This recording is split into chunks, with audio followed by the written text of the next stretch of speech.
चलिए अब हम लोग इसमें मटेरियल नाउन और अब्स्ट्रैक्ट नाउन दो सीखेंगे। इसके पहले हम लोग 3 नाउन सीख चुके हैं। फिर कह रहे हैं 12 के जितने बच्चे हैं इसको गौर से देखें। क्यों? क्योंकि अंग्रेजी जो 12 में मैं पढ़ाता हूं उसके बाद शायद किसी एग्जाम के लिए ग्रामर पढ़ना पड़े, नहीं पढ़ना पड़ेगा, हर एक इसी में कवर हो जाता है। इसलिए 12 के बच्चे आगे आपको एग्जाम देना ही है, इसलिए यहीं से तैयार हो जाएं। तो चलिए आज चौथा जो हम पढ़ेंगे नाउन वो होगा मटेरियल नाउन। मटेरियल नाउन यानी द्रव्यवाचक संज्ञा। द्रव्यवाचक संज्ञा। अब ये द्रव्यवाचक संज्ञा क्या होता है तो लिखेंगे, पहले इसका डिफिनेशन लिख लेते हैं। It denotes a name. It denotes a name. It's denote a name of the matter, of the matter, or substance of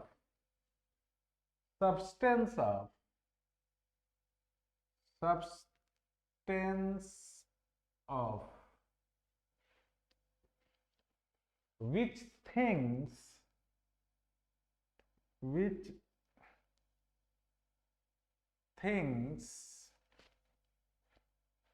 are made. देखिए वैसे तो मटेरियल नाउन आपको लोग पढ़ाया होगा और आप पढ़े होंगे कि जिसे मापा या तौला जा सके परंतु देखा ना जा सके उसे मटेरियल नाउन कहते हैं। ये मैं इसको गलत नहीं काट रहा हूं, लेकिन इसमें थोड़ी सी सुधार की जरूरत है।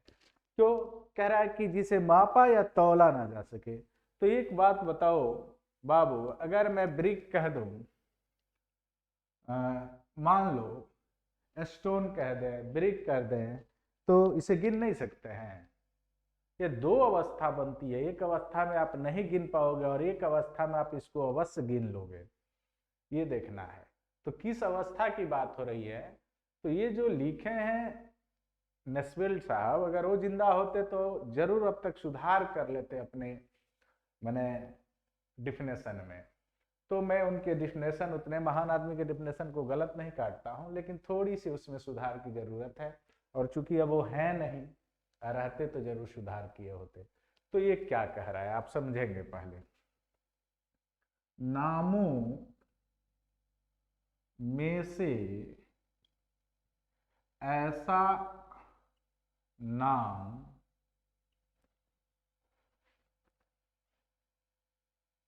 जिससे किसी दूसरे वस्तु का निर्माण हो सके,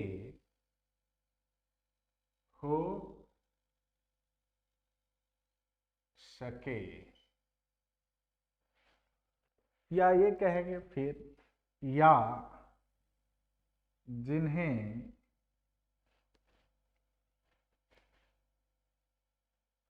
मापा या तौला जा सके,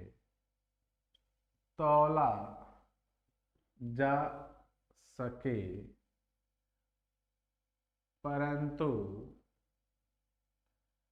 गिना न जा सके।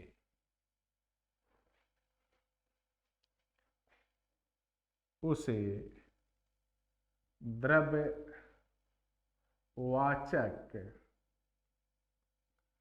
संज्ञा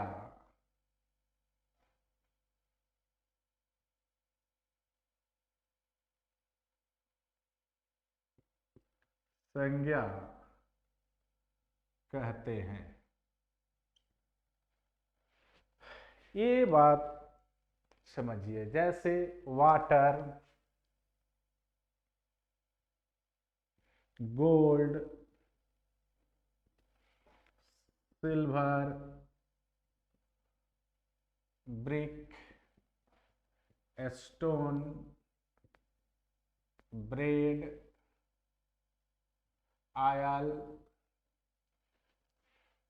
एटीसी कर लेते हैं। कितना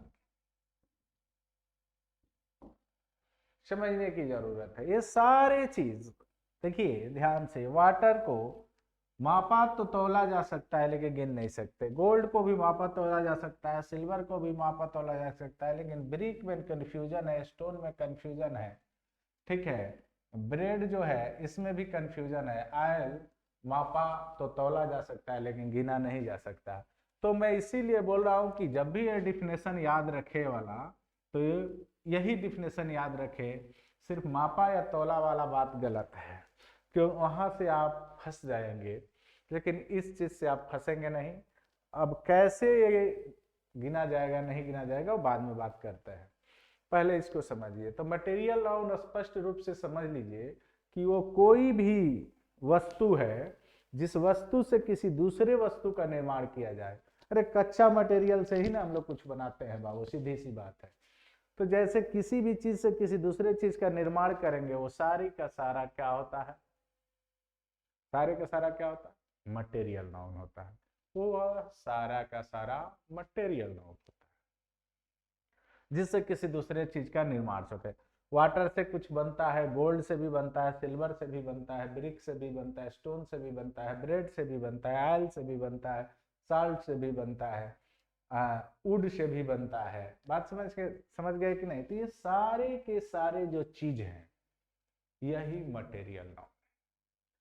अब आइए इसको फिर समझना है तो हमें इसके फैक्ट पर चलना होगा। हेडिंग बनाएंगे facts of material noun. Facts of material noun. तो पहला फैक्ट, यह हमेशा सिंगुलर होता है तथा सिंगुलर वर्ब भी लेता है। यानी मटेरियल नाउन हमेशा सिंगुलर होता है और सिंगुलर वर्ब लेता है। नंबर 2, मटेरियल नाउन के अंत में एस या ईएस नहीं लगाते हैं। अब ध्यान ये देना है कि क्या अगर हम ऐसे लिख दें, एक मिनट पहले इसको समझ लीजिए, जैसे यहां मैं लिख दो वुड और फिर यहां मैं लिखूं वुड्स, तो क्या ये वर्ड सही है और ये वर्ड गलत है? नहीं, वर्ड सही है लेकिन ये मटेरियल नाउन नहीं है, यह मटेरियल नाउन नहीं है, क्योंकि वुड्स का मतलब होता है जंगल, और जंगल से आप कुछ नहीं बनाते हैं बाबू, वुड से बनाते हैं। वुड मतलब होता है लकड़ी। यही रीजन है कि इनके अंत में आप एस या एस नहीं लगाते हैं। क्यों? क्योंकि एस या एस लगाने से क्या होता है, इसके अर्थ ही बदल जाता है, इसके अर्थ ही बदल जाता है। बात समझ आए कि नहीं? दूसरा, एक और चीज यहां जान लीजिए,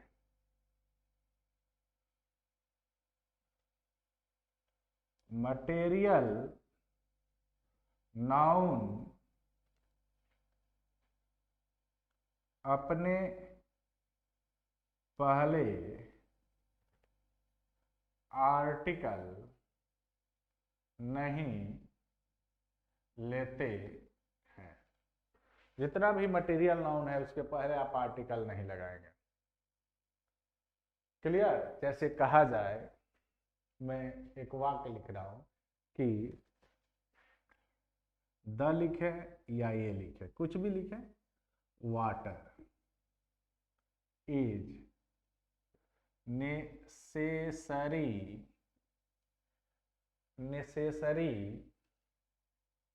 फॉर एवरी वन। और ये वाक्य आपसे पूछा जाए कि सही है या गलत, तो ये बात गलत है। क्यों गलत है? क्योंकि इसके पहले आर्टिकल लगा दिया।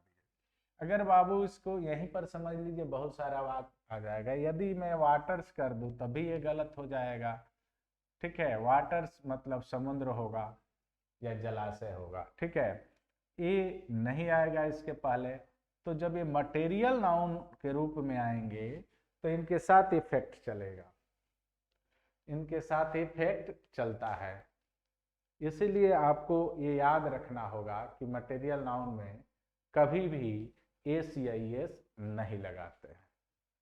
यहाँ तक आप नोट्स तैयार कर लेंगे और आप बना लेंगे।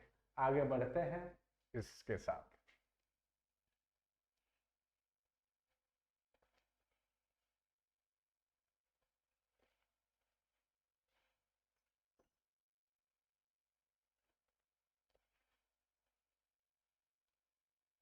फैक्ट रट लेना बाबू।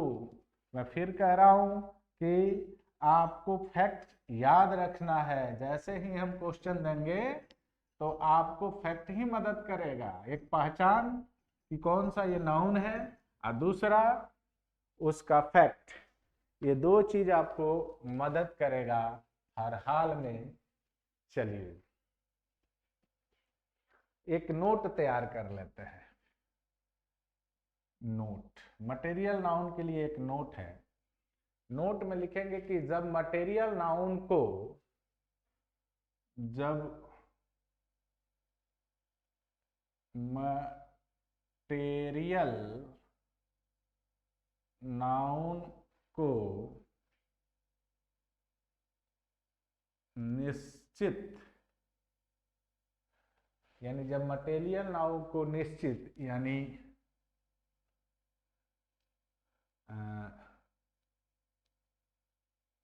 डिफिनिट बना दिया जाता है, यानी जब मटेरियल नाउन को उसको निश्चित बना दिया जाता है, अर्थात किसी व्यक्ति या वस्तु में, ऐसे लिखेंगे, अर्थात किसी व्यक्ति या वस्तु में, किसी व्यक्ति या वस्तु में विद्यमान गुण, विद्यमान किसी खास वस्तु में विद्यमान किसी खास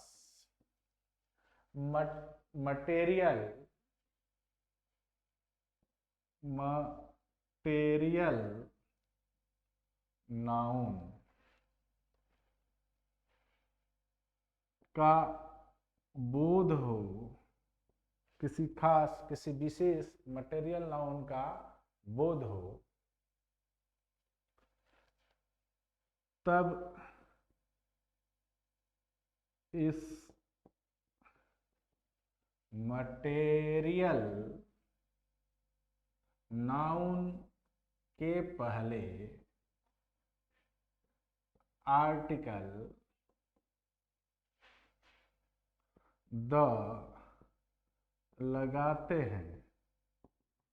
यानी समझ लीजिए, मेरी एक बात को समझ लीजिए, इस रूल को। जैसे कोई एक मटेरियल नाउन दे दिया गया है, मटेरियल नाउन दे दिया गया है, और इस मटेरियल नाउन को इन जनरल जेनेरल सामान्य ढंग से प्रयोग किया जाए तो वह अपने पहले आर्टिकल नहीं लेगा, ठीक है। लेकिन जब इसका प्रयोग स्पेशल स्पेशल नाउन यानी किसी खास नाउन के रूप में किया जाए तो ये अपने पहले आर्टिकल डालेगा। यही बात समझाने के लिए मैं नोट्स लिखा हूँ। पहले समझिए, जैसे कहें the water of this pond, मैं कहूँ कि द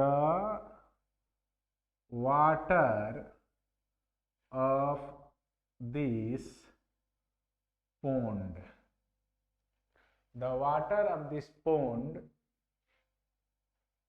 is very harmful।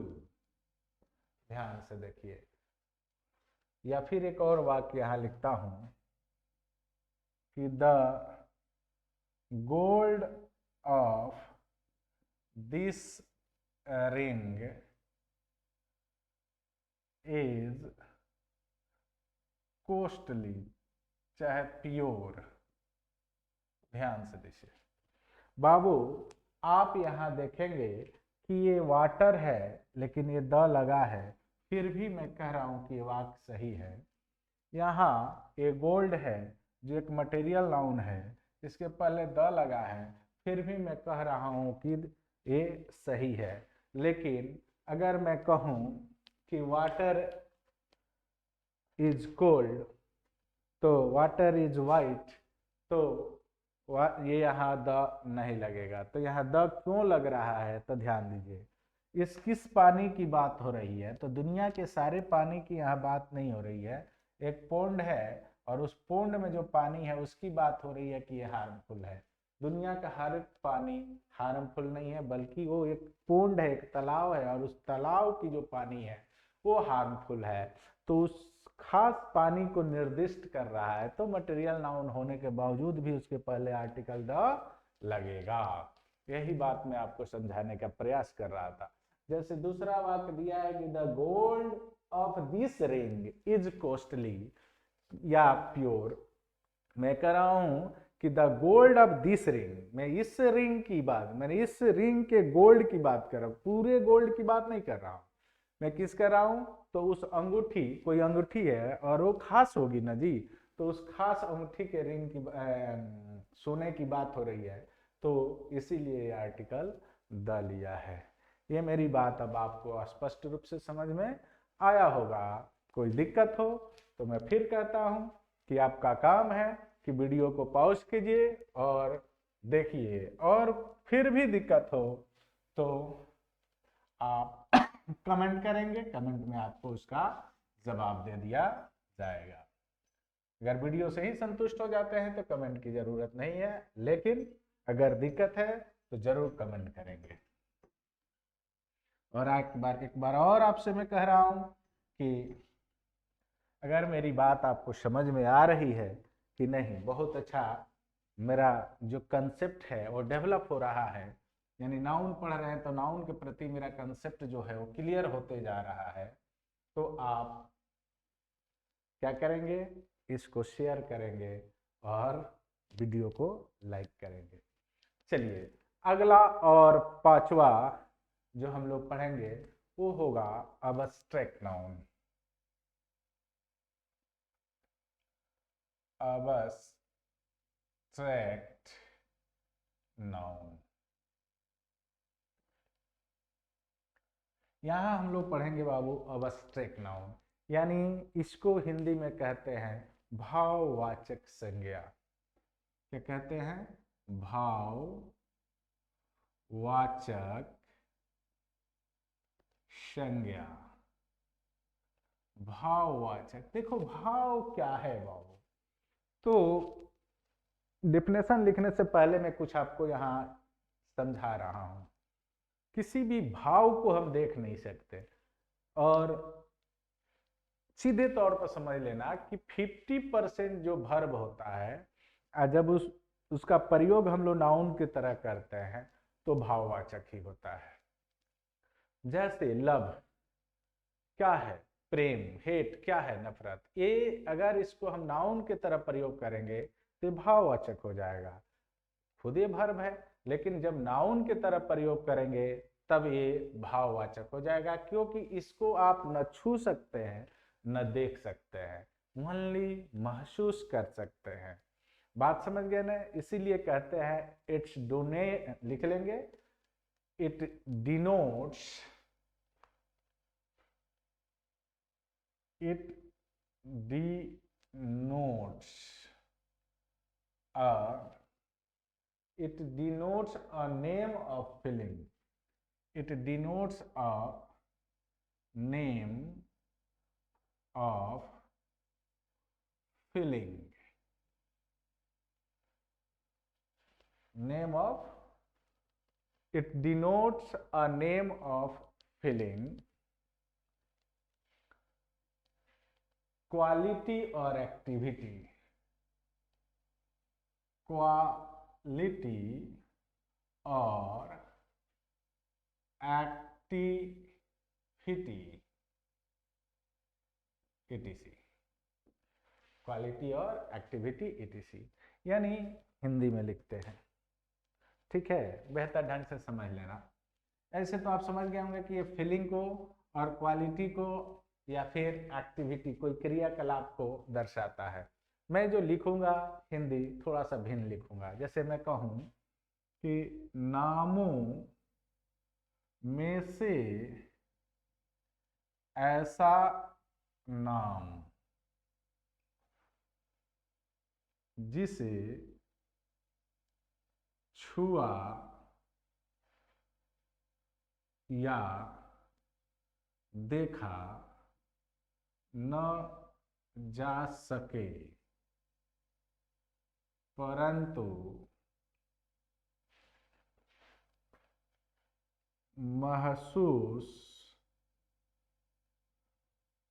किया जा सके, उसे भाववाचक संज्ञा कहते हैं।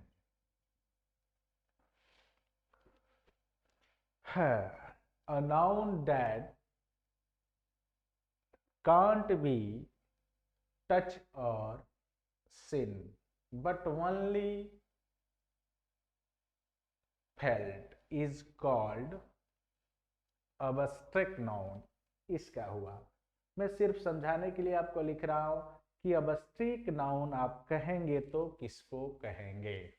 तो क्लियर हो गया होगा, ये abstract noun उसको कहेंगे जिसे आप देख नहीं सकते हैं, महसूस नहीं कर सकते हैं, सॉरी महसूस कर सकते हैं लेकिन छू नहीं सकते। वह सुंदरता गई, क्या सुंदरता को टच कर लोगे? नहीं, उस सुंदर वस्तु को, उस सुंदर लड़की होगी, उस सुंदर लड़का होगा, उसको टच करेंगे ना कि सुंदरता को टच करेंगे। मैं कहूं ईमानदारी, तो ईमानदारी को पकड़ो, किधर गई ईमानदारी? पकड़ लेंगे आप? नहीं, महसूस करेंगे कि ईमानदारी भी कोई चीज है। बचपन, मिस्चीफ, इंफॉर्मेशन, ये सब क्या है? लव, हेट, ये सब क्या है? सारे के सारे अब्स्ट्रैक्ट नाउन। तो देखते हैं, जैसे में लिखेंगे honesty, childhood, childhood, mischief, mischief,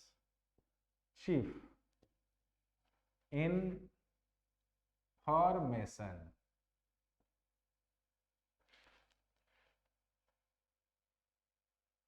beauty, hate, love, etc. ये सारे के सारे क्या है बाबू? नाउन है। और एक कैसे नाउन है? तो ये ऐसे नाउन है जिसे हम केवल महसूस करते हैं, छू नहीं सकते हैं, नहीं ही हम इसको देख सकते हैं। यानी इसे ना हम छू सकते हैं और न ही देख सकते हैं, उसी को हम लोग कहते हैं अब्स्ट्रैक्ट नाउन। चलिए अब्स्ट्रैक्ट नाउन के कुछ फैक्ट हैं, उसको लिखते हैं। मिटा दो इसको। तो पहले मिटा देते हैं।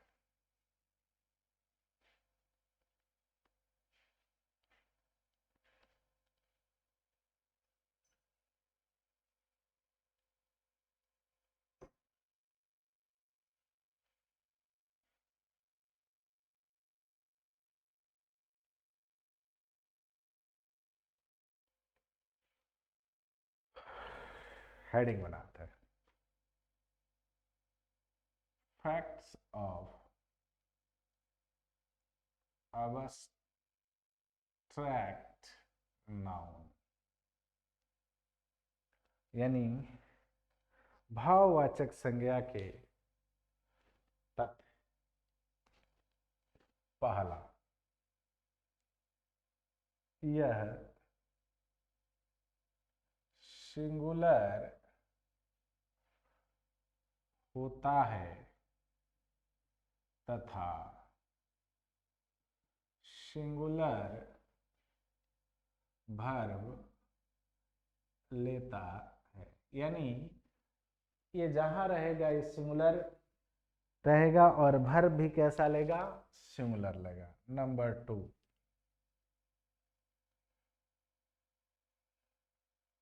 इनके पहले आर्टिकल नहीं आते हैं, यानी कोई भी अबस्ट्रैक्ट नाउन हो उसके पहले आप आर्टिकल का प्रयोग नहीं करोगे, यानी ये सामान्यतः ऐसा ही होता है। और तीसरा, इनके अंत में एस या ईएस नहीं लगता है, यानी जो भी भाववाचक संज्ञा होगा इसके भी अंत में या मैंने इसके भी अंत में एस या ईएस नहीं लगाएंगे। इसका भी रीजन है, वो मैं आपको बताऊंगा, अभी तुरंत बताऊंगा। लेकिन एक चीज यहाँ याद रखना, इसके लिए हाँ पहले कुछ उदाहरण देख लेते हैं, फिर एक नोट्स बताते हैं। जैसे मैं कहूँ कि द या and honesty is the best policy, ये गलत है। क्यों? क्योंकि ना ये रहेगा ना ये होगा, ये हो जाएगा honesty is the best policy, ये आपका सही होगा। क्लियर है बाबू? लेकिन चलिए एक नोट को यहां आप देखेंगे।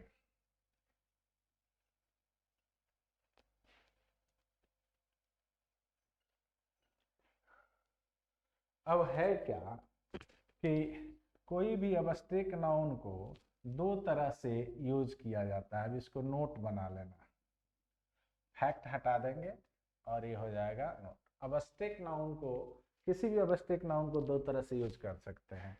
इन जनरल,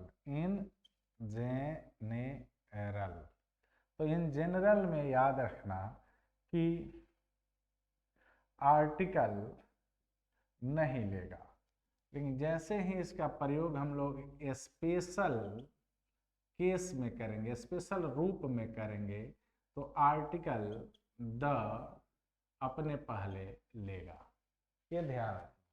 अब ये बात करना, जैसे मैं कहूं कि द honesty of this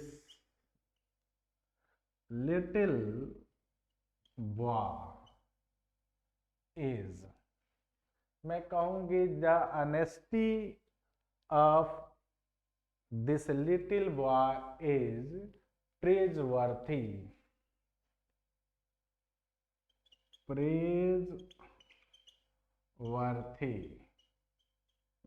यानी इस लड़के की जो ईमानदारी है वो प्रशंसनीय है। तो मैं बाबू यहाँ ऑनेस्टी की बात नहीं कर रहा हूँ मैं, इस लिटिल बॉय की ऑनेस्टी की बात कर रहा हूँ, इसीलिए यहाँ द लगा है। बात समझ गए होंगे। यहाँ द सही है, लेकिन इसके पहले जो हमने लिखा था वहाँ द सही नहीं था। ये बात आपको याद रखना है, हमेशा इस बात को माइंड में रखेंगे। चलिए, अब जो मैं आपको बताने जा रहा हूँ इसको गौर से नोट लिख लेंगे।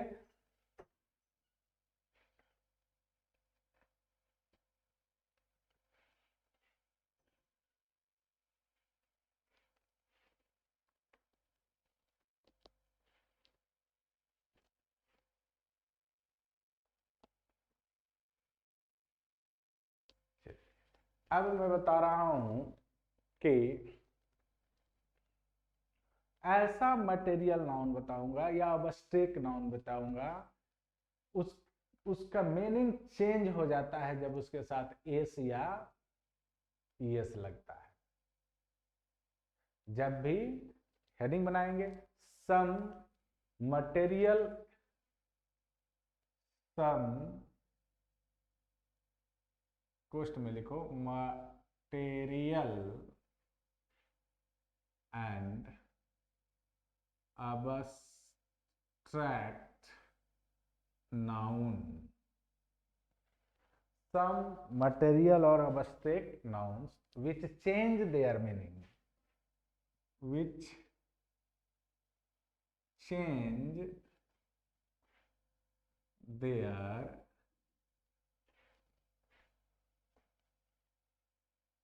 meaning with s, यानी जैसे ही उसमें एस लगेगा वह नाउन चेंज हो जाएगा। जैसे आप इसको बना लो, कुछ नाउन दे देते हैं, क्यों? क्योंकि इसका आपसे क्वेश्चन पूछा जाता है। तो आयरन, यानी आयरन मतलब होता है लोहा, लेकिन जैसे ही ये आयरन्स बनता है तो ऐसा नहीं है कि ये गलत लिखा गया, नहीं, इसका मतलब बदल जाता है। इसका मतलब हो जाता है हथकड़ी, जो जेल में लोग जाता है, यही बात है ना। एयर, एयर मतलब हवा, और एयर्स, और इस एयर्स का मतलब होता है दिखावटी आचरण। क्या होता है? दिखावटी आचरण। तो साफ अर्थ बदल जाता है बाबू, इसीलिए हम लोग कभी भी इसके अंत में एस या एस नहीं लगाते। अब मैं लिखूं फिजिक्स, क्या है भाई? फिजिक्स।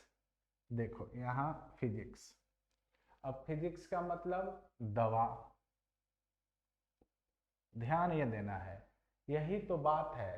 फिजिक्स मतलब होता है दवा, फिजिक्स मतलब सॉरी दवा, लेकिन जैसे ही ये फिजिक्स हो जाता है, इसका चेंज हो जाता है मीनिंग, और अर्थ हो जाता है भौतिक विज्ञान। क्या हो जाता है? भौतिक विज्ञान। अब यहाँ मैं लिखूं वुड, वुड मतलब होता है लकड़ी, लेकिन जैसे ही मैं यहाँ लिखूं वुड्स, इसका मतलब होता है जंगल। बात को समझने की जरूरत है, नहीं तो गड़बड़ हो जाएगा। मैं लिखूं रिटर्न, वापसी। रिटर्न मतलब वापसी, और रिटर्न्स मतलब लाभ, ठीक है, लेखा जोखा। रिटर्न्स, रिटर्न्स इसका होता है लाभ या लेखा जोखा। अब आप समझ सकते हैं कि भाई इसके जगह ये और या इसके जगह ये लिखना गलत होगा, ठीक है। जैसे फोर्स मतलब होता है बल, आप फोर्सेस, फोर्सेस मतलब होता है सैनिक, फोर्सेस मतलब होता है सैनिक।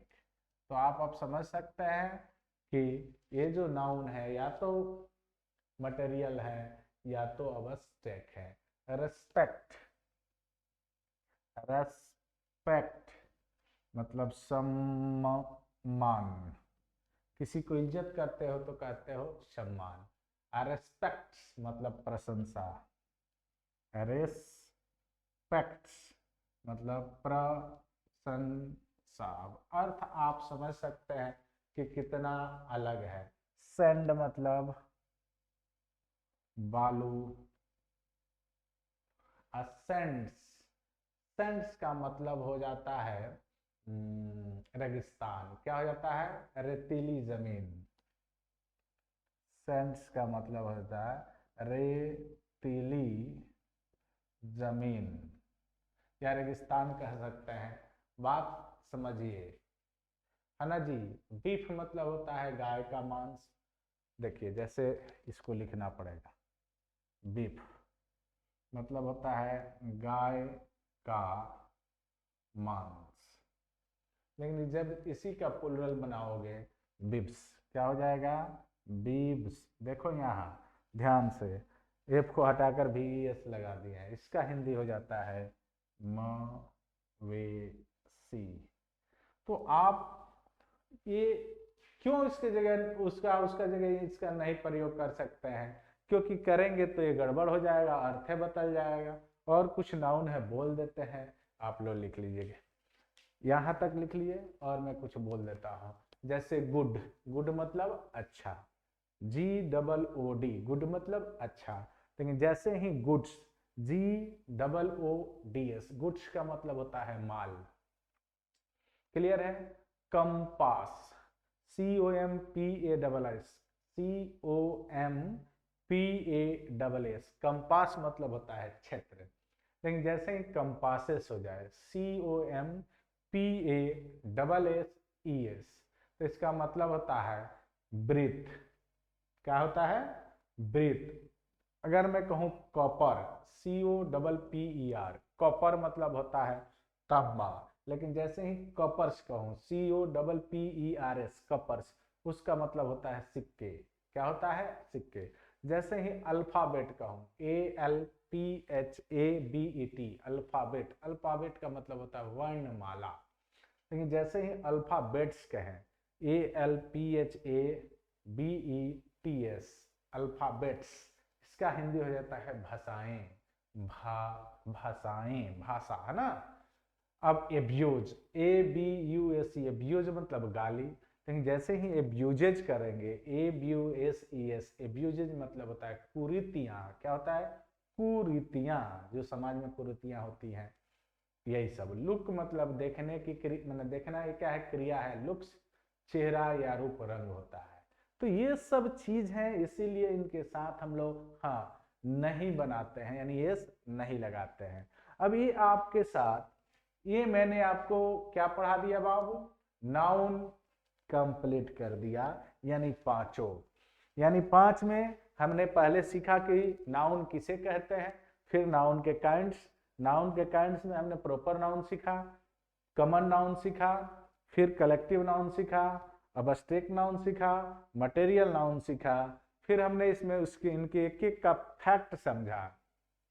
अब उस फैक्ट से क्या हमको फायदा होने वाला है, इसके लिए मैं आपको क्वेश्चन दूंगा और इस क्वेश्चन को आपको बनाना पड़ेगा। फिर मैं नाउन और जेंडर में चलूंगा। तो इसके लिए मैं आपको 2-3 क्वेश्चन लिख देता हूं, जिस क्वेश्चन को तब आपको समझ में आएगा कि सर फैक्ट क्यों पढ़ा रहे हैं, क्या इसकी जरूरत है।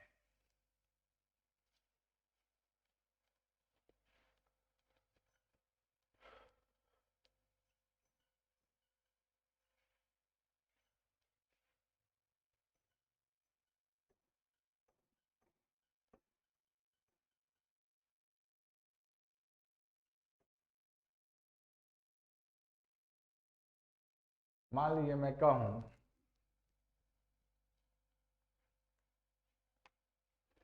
अ गैंग ऑफ, नहीं रुक जाओ,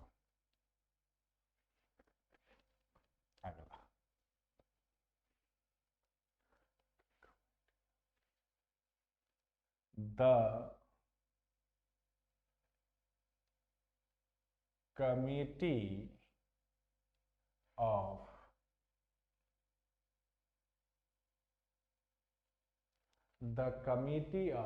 judges,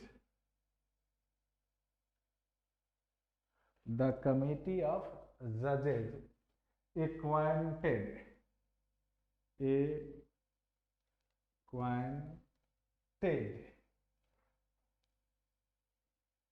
इसको हम ए बना लेते हैं। द कमिटी ऑफ जजेस acquitted the defendant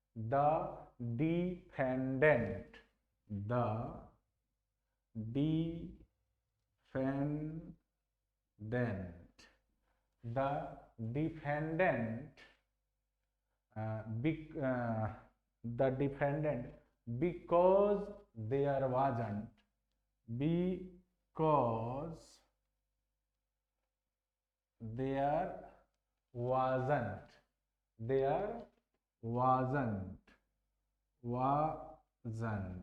इसको आप बी बनाइए, आप इसको बी बनाइए। enough evidence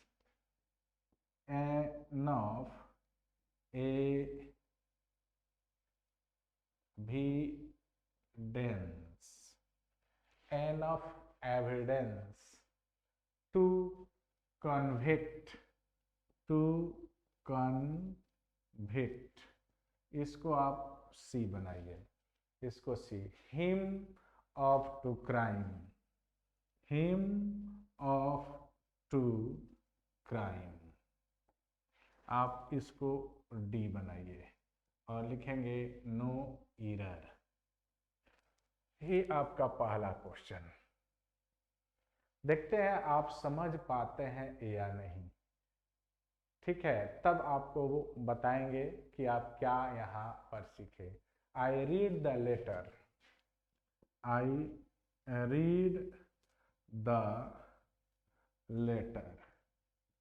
इसको ये बनाते हैं। I read the letter and made him aware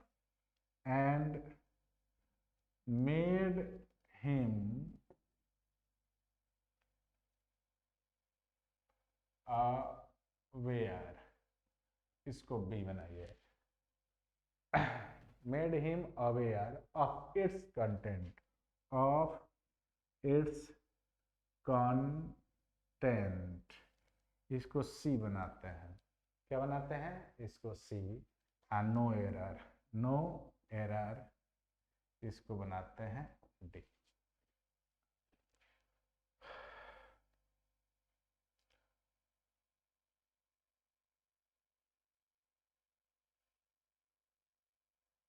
दो वाक्य को आप पढ़कर हमको समझकर बता दीजिए, तो मैं समझ जाऊंगा कि आप समझ गए।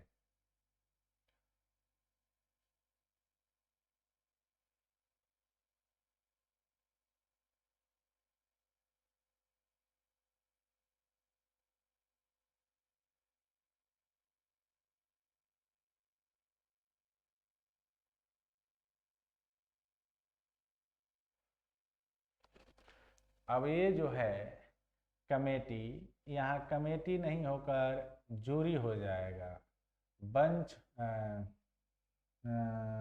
हो जाएगा। ये हो सकता है, जूरी हो जाएगा, बेंच हो जाएगा, और क्या बनता है? पैनल बनता है, पैनल हो सकता है, लेकिन कमेटी नहीं होगा। ठीक है, तो यहाँ ये गलती है। इसमें देखिए कंटेंट है। क्या है? कंटेंट। इसमें आपको क्या भरना होगा? तो कंटेंट का मतलब होता है किसी दायरे की वस्तु, और कंटेंट्स का मतलब होता है विषय सूची। तो ये कह रहा है I read the letter and made him aware of its contents. उसके विषय सूची से ने उसको अवेयर किया है, तो जब उसको विषय सूची से अवेयर किया है, इसीलिए यहाँ क्या हो जाएगा? कंटेंट्स हो जाएगा। तो आंसर हो जाएगा आपका यहाँ बी। तो आंसर हो जाएगा बी। इस तरह के जो एरर आएंगे वह एरर आप नहीं बना पाइएगा, बिना मेरे तरह चले। तो आपको मेरे साथ चलना होगा, बहुत सारी चीजें आपको मैं सिखाऊंगा। क्लियर है? तो ये रहा आज के लिए, और कल अगला नाउन का अगला पार्ट, यानी नाउन का एक अध्याय खत्म। नाउन को हम लोग 3 अध्याय में पढ़ेंगे। तो यहाँ नाउन का पहला अध्याय खत्म हो गया। दूसरे अध्याय में हम लोग सीखेंगे नाउन एंड जेंडर। क्या सीखेंगे? नाउन और जेंडर। चलिए तो फिर मिलते हैं कल। Good bye.